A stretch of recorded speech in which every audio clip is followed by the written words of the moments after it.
रोजगार दिलाने की आप बात कर रहे हो, कांग्रेस पार्टी आपकी सत्ता में है और तमाम आप कंपनियों की बात कर रहे हो कि अलवर डिस्ट्रिक्ट के अंदर खैरतल भिवाड़ी क्षेत्र के अंतर्गत नीमराना क्षेत्र के अंतर्गत तमाम कंपनियां हैं, आपके यहाँ से उद्योग मंत्री भी है, वो रोजगार नहीं दिला पाए, फिर आप कैसे दिला पाओगे? मंत्री है वो, सरकार उन्हीं की है, वो एक्ट नहीं ला पाई। अब हमें 15 साल से कांग्रेस पार्टी सत्ता में नहीं आ पाई, 10 साल बीजेपी के विधायक रहे, उसके बाद में उन्होंने भरोसा करण सिंह के ऊपर जताया, पिछली चुनाव के अंदर बसपा काबिज हो गई, तो 15 साल से कांग्रेस पार्टी मात खाती। वी नारायण जी, जनता ये आरोप भी करती है कि चुनावी समय में अनेक दिग्गज नेता खड़े हो जाते हैं और वो चुनावी समय में रहते हैं, चुनाव होने के बाद में पार्टी उनके ऊपर भरोसा नहीं जता पाती, टिकट नहीं दे पाती, तो चुनाव होने के बाद में फिर गायब हो जाते हैं। फिर जैसे 5 साल होंगे, फिर चुनाव आएंगे तो फिर वो फिर सक्रिय हो जाते हैं।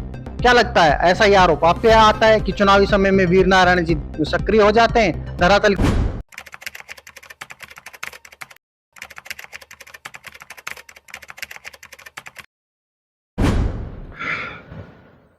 नमस्कार, आप देख रहे हैं वॉइस ऑफ प्रतिज्ञा न्यूज। मैं हूं आपके साथ विक्रांत यादव। राजस्थान विधानसभा चुनाव आने वाले समय में होंगे। तमाम राजनीतिक दलों के दिग्गज नेता टिकट की दावेदारी प्रस्तुत कर रहे हैं अपने अपने दलों से। क्या मुद्दे रहेंगे अब की बार और किन मुद्दों को लेकर के चुनाव लड़ा जाएगा? क्या जो चुनावी समय में वादे किए जाते हैं अब की विधानसभा चुनाव में पूरे हो पाएंगे? आज हमारे साथ में इसी चुनावी दंगल में किशनगढ़ बास विधानसभा के कांग्रेस कार्यकर्ता वीर नारायण यादव जुड़े हैं, उनसे बात करते हैं। अब की बार क्या रहेगा विधानसभा चुनाव का मिशन? सर, वॉइस ऑफ प्रतिज्ञा न्यूज में आपका स्वागत है। बहुत बहुत धन्यवाद आपका। सर, सबसे पहला आपसे सवाल, क्या आप कांग्रेस एक कार्यकर्ता हैं? आपने सबसे पहले कांग्रेस कब ज्वाइन की थी? मैंने 1995 में ज्वाइन कर ली थी कांग्रेस पार्टी को। 1995 में कांग्रेस ज्वाइन करने के बाद में आप कांग्रेस के किन पदों के ऊपर आप काबिज रहे? मैं 1996 में ब्लॉक अध्यक्ष तिजारा रहा। उसके बाद 2001 और 2 के बीच में मैं जिला सचिव रहा। उसके बाद में 2010-11 में जिला का महासचिव रहा, अलवर जिला महासचिव। उसके बाद 2018 में प्रदेश महासचिव किसान मोर्चा का आज तक हूँ। अब बात करें किशनगढ़ बास विधानसभा की चुनाव के लिए। किशनगढ़ बास विधानसभा की चुनाव में कांग्रेस पार्टी किन मुद्दों को लेकर के चुनाव लड़ेगी? कांग्रेस पार्टी ने बहुत अच्छा काम किया, हमारे सीएम साहब ने बहुत अच्छा काम किया, लेकिन जो किशनगढ़ बास विधानसभा क्षेत्र है और मैं अलवर डिस्ट्रिक्ट की कहना चाहूँगा, बेरोजगारी के ऊपर जो निजी कारखाने हैं, जो निजी कारखाने टपुकड़ा में हैं, उसकड़ा में हैं, चौपानकी में हैं और भिवाड़ी में हैं, नीमराना है, अलवर है, बहरोड है। मैं ये कहता हूँ कि सबसे बड़ा मुद्दा जो मल्टीनेशनल कंपनियां हैं उनमें हमारे इस इलाके अलवर डिस्ट्रिक्ट के लोगों को कम लिया जाता है, रोज़गार कम दिया जाता है।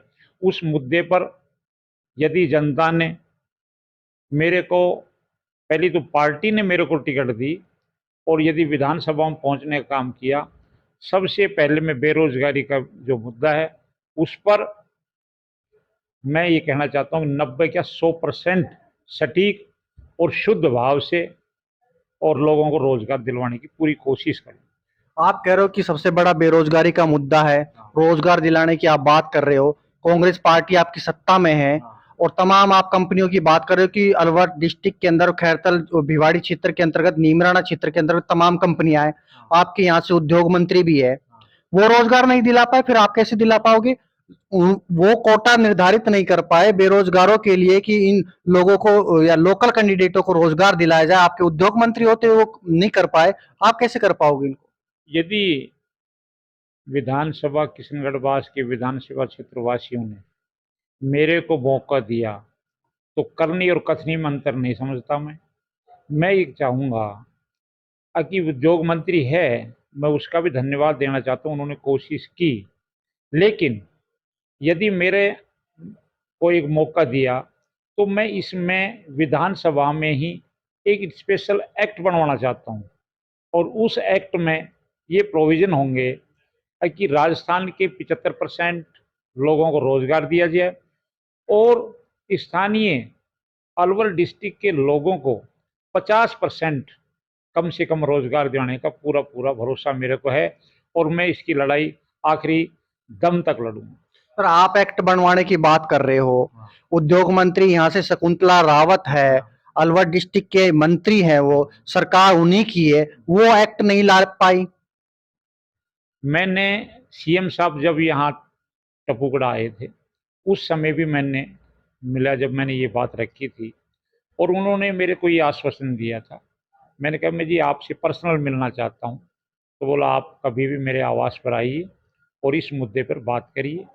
और उसके बाद मैं माननीय भंवर जितेंद्र सिंह जी से मिला और उस दिन फूलबाग में अलवर, और उन्होंने बात को माना और उस पर उन्होंने ये कहा कि सरकार इस पर विचार कर रही है। तो मैंने जब इन्होंने ये आश्वासन दिया तो जब विचार कर रही है तो कोई ना कोई बात तो अंदर चल ही रही है। सर, 5 साल से विचार कर रहे हैं, सरकार कांग्रेस की रही, क्या 5 साल में विचार ही करती रही? अब परिवर्तन भी हो सकता है, ऐसा नहीं कि जनता। आपको क्या लगता है कि कांग्रेस सरकार रिपीट कर सकती है जो 5 साल से विचार कर रही, तो अब नई योजनाएं लेके आएंगी या सत्ता में आएंगी तब भी विचार करती रहेंगी, या फिर एक्ट लागू ही होंगे वो? मैं ये कहना चाहता हूँ सरकार रिपीट होगी 100%।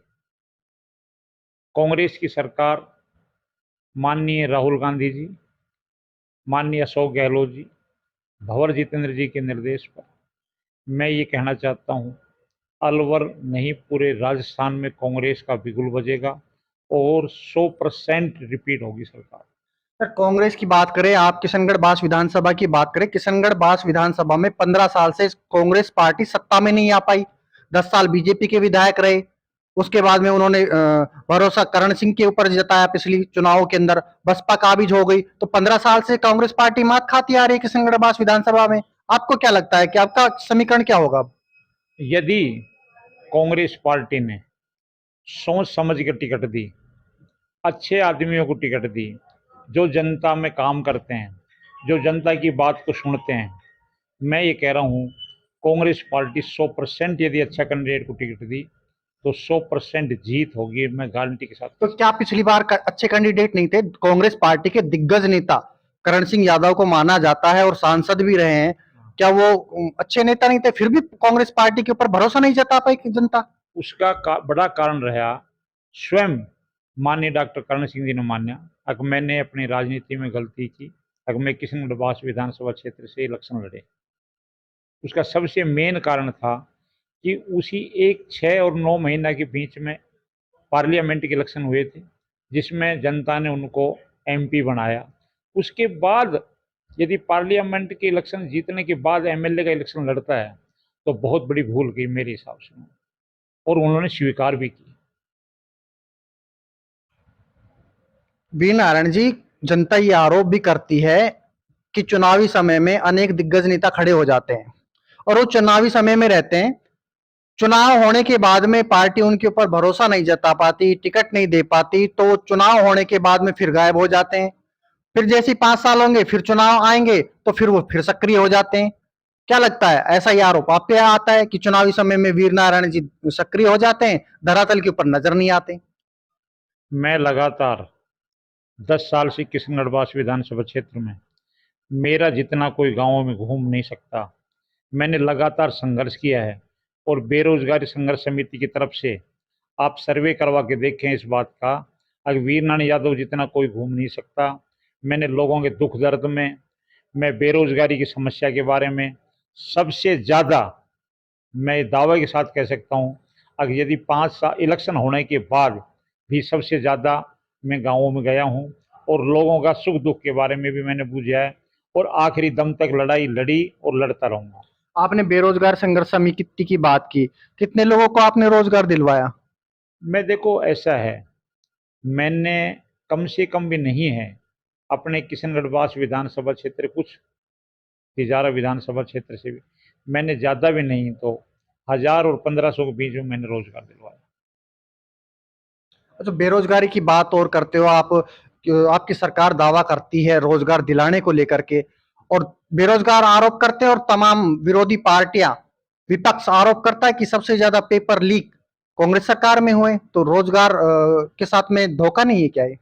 मैं ये कहना चाहता हूँ इस मामले में माननीय अशोक गहलोत जी की सरकार ने जो एक्ट बनाए हैं उससे सबकी नकेल कसी गई, और स्टेटों में जो पेपर लीक हुए हैं उसके वनस्पति यहाँ राजस्थान में कम पेपर लीक हुए हैं। लेकिन यदि मान ली गलती भी थी, कहाँ गलती हुई चूक, उनको अंदर भी कर दिया गहलोत जी ने।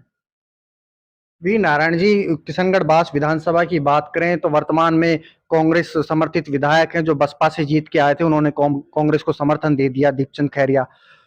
और सबसे बड़ा मास्टर स्ट्रोक सरकार के द्वारा लगा दिया गया खैरतल को डिस्ट्रिक्ट बनाने को लेकर के।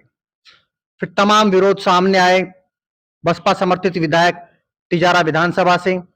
खैरतल जिला बनने के बाद में, घोषणा होने के बाद में, क्या ऐसा राजनीतिक दबाव सामने आया कि खैरतल जिला का नाम परिवर्तित कर कर खैरतल तिजारा कर दिया गया? देखो ऐसा है, या फिर दोनों ही बसपा समर्थित विधायकों को लुभाया गया पार्टी के द्वारा? ऐसा है इस मामले में, जिला के मामले में खैरतल बनाया, उससे भी मैंने बहुत बहुत धन्यवाद अशोक गहलोत जी को दिया था। और ये तिजारा का नाम जोड़ा है, इसके मामले में मैं कुछ नहीं कह सकता। आप ये नहीं मानते कि पार्टी के द्वारा दोनों ही विधायकों को लुभा दिया गया और जनता को बेवकूफ बनाया गया? क्योंकि विरोधी पार्टियां तो आरोप भी करती है कि खैरतल जिला बनाने में बना दिया, तिजारा का नाम जोड़ दिया, खैरतल को क्या मिला, भिवाड़ी क्षेत्र में डिस्ट्रिक्ट होंगे। भिवाड़ी के विरोधी कार्यकर्ता कहते हैं कि भिवाड़ी के अंदर तो पहले से ही डिस्ट्रिक्ट जो लेवल के जो कार्यालय स्थापित है वो तो पहले से ही स्थापित है, तो तिजारा की जनता को क्या मिला? देखो इस मामले में ये कहूँगा आपसे, इस मामले में जो भी हाईकमान ने फैसले किया मैं उसका धन्यवाद करना चाहता तो बहुत बहुत शुक्रिया जुड़ने के लिए। तो ये थे हमारे साथ में कांग्रेस कार्यकर्ता किशनगढ़ बास से विधानसभा से वीर नारायण यादव जी, जो अपनी दावेदारी लगा रहे हैं।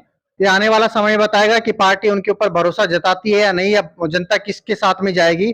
लगातार आप देखते रहिए वॉइस ऑफ प्रतिज्ञा, फिर होगी मुलाकात नए क्षेत्र में नए लोगों के साथ में, बने रहे हमारे साथ।